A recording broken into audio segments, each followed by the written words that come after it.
Saudari-saudara umat kekasih Tuhan, para peziarah pengharapan yang berbahagia. Hari ini, pada hari Jumat, tanggal 6 Maret 2026, saya dan Anda mendapatkan kesempatan untuk mendalami permenungan kita yang diinspirasi oleh Injil Matius, bab yang ke-21, ayat yang ke-33 sampai 43, dan ayat 45 sampai 46. Dalam perikopa ini disampaikan perumpamaan tentang penggarap kebun anggur. Saya dan Anda boleh mendalami dan merenungkan bahwa pemilik kebun anggur adalah pemilik yang sabar.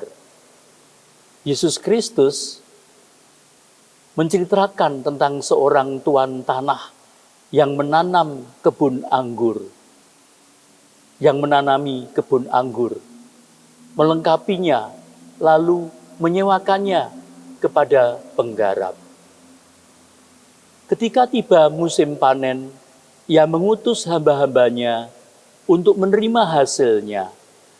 Tetapi para penggarap itu memukul, melempari, bahkan membunuh mereka.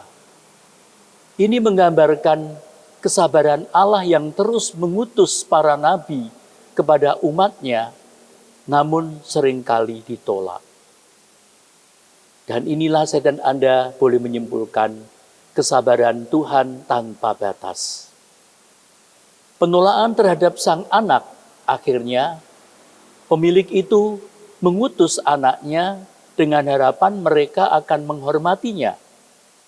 Tetapi para penggarap justru membunuh sang anak untuk menguasai warisan itu. Ini adalah gambaran penolakan terhadap Yesus sendiri. Ia adalah anak yang diutus, namun ditolak dan disalibkan. Kasih Allah yang begitu besar, tetapi manusia bisa begitu keras hati.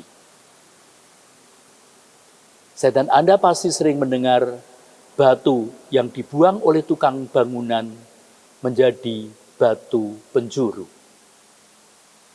Yesus mengutip Mazmur, batu yang dibuang oleh tukang bangunan telah menjadi batu penjuru. Batu penjuru adalah bagian yang terpenting dalam bangunan. Walau ditolak, Yesus justru menjadi dasar keselamatan. Kerajaan Allah akan diberikan kepada orang-orang yang menghasilkan buah. Iman sejati bukan hanya status sebagai umat Tuhan, tetapi hidup yang menghasilkan buah kebenaran. Dan saya dan Anda membaca, khususnya di ayat 45 sampai 46, yang digambarkan dengan hati yang mengeras. Para imam kepala dan orang Farisi menyadari bahwa perumpamaan itu ditujukan kepada mereka. Namun alih-alih bukannya bertobat, mereka malah ingin menangkap Yesus. Firman Tuhan bisa melembutkan hati atau justru mengeraskannya, tergantung respon kita. Sebagai permenungan pribadi, mari kita sadari apakah saya dan Anda menghasilkan buah dalam hidup rohaniku dan rohanimu, khususnya di masa Prapaskah ini. Bagaimana respon hatimu dan hatiku ketika firman Tuhan menegur, mengkritik kita? Dan pertanyaan yang mendasar, apakah Yesus adalah batu penjuru hidupmu dan hidupku? Artinya menjadi patokan.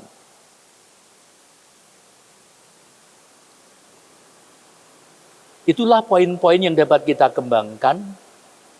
Jangan sampai kita mengeraskan hati, tetapi mempersembahkan, mempertanggungjawabkan kepercayaan Tuhan yang telah sungguh-sungguh mengandalkan saya dan Anda untuk ikut ambil bagian dalam kebun anggurnya.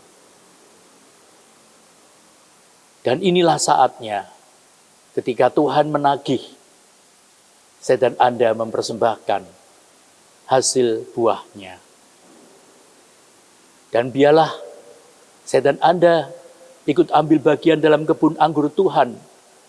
Dan saya dan Anda berbahagia karenanya bisa membahagiakan dan juga menginspirasi, karenanya bisa mengajak teman-teman dan saudara-saudara kita dan teristimewa mensejahterakan jiwa dan raganya. Mari bersatu dalam doa. Bapa Surgawi, jangan biarkan hati kami keras terhadap firman-Mu. Temukan hati kami sebagai tanah yang subur, dan karenanya kami dapat mempersembahkan panenan ajaib.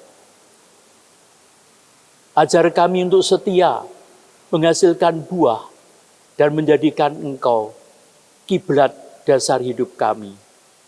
Sehingga kami, karena berbahagia, dapat membahagiakan banyak orang pada jalan keselamatan, menginspirasi mereka, dan bisa menjadi teladan contoh dalam kesaksian yang dahsyat. Dan karenanya mensejahterakan lahir dan batin. Terpujilah nama Yesus, Maria, dan Yusuf, sekarang dan selama-lamanya. Terimalah curahan berkat Allah yang melimpah atas karya, usaha, keluarga, dan pergumulan hidupmu dan hidupku, Bapa dan Putra dan Roh Kudus. Amin.